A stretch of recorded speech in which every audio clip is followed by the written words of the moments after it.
Hey, I'm preparing for this coming Sunday, July 27th, Emancipation Sunday, or the seventh Sunday in Pentecost. We have one service at St. Stephen's at 10 o'clock. As you know, here in the Parish of Central Saanich, we're into our summer mode where we have one service on a Sunday and we alternate between our two locations. So, important thing is this Sunday, July 27th, it's at 10 a.m. at St. Stephen's.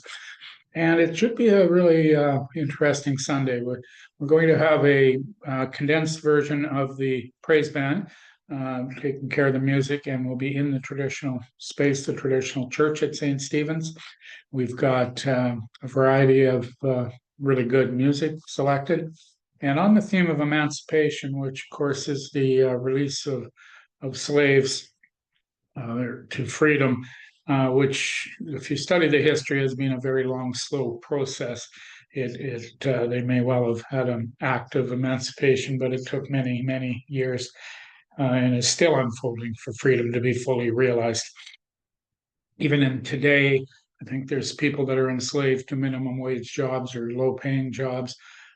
Certain immigrants are slotted into these jobs, even though they may have higher qualification, and they serve us, and we have to be cognizant of that and treat them well and look for ways to release them from this modern day slavery. Anyway, the noting the marking of this day of emancipation is new to the Anglican Church. It was passed at General Synod 2025, which I attended, but we would do this each year on the last Sunday in July.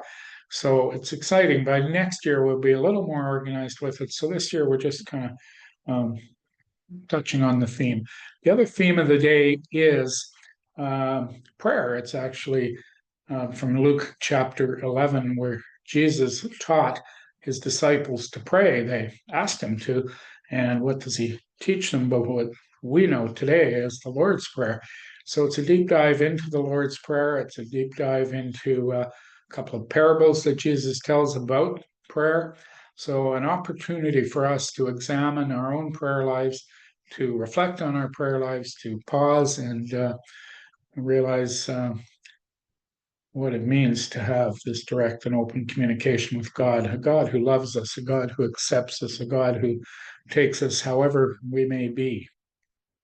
Piece of my reading for the summer has been a book called Messy Spirituality, written by a Mike Iaconelli, who I believe we can say rest in peace. The subtitle, though, is really interesting: God's Annoying Love for Imperfect People. I'll say it again. That's God's annoying love for imperfect people.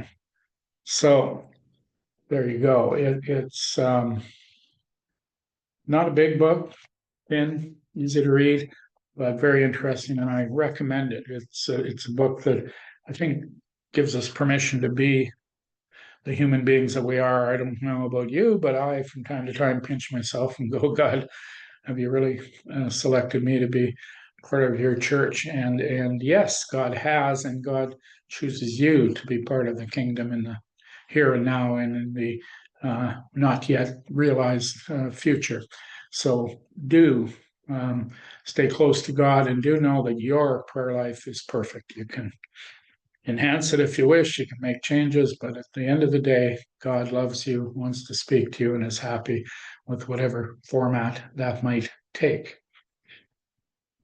Well, travel with God, my friends. It's been good to connect briefly. I hope we can see you on Sunday, July 27th. If you're out and about further away from us, do connect with your local church and enjoy your time of worship. Let this summer be a time of joy, a time of pause, and listening to God and to your inner being of how God is speaking to you. Thanks be to God.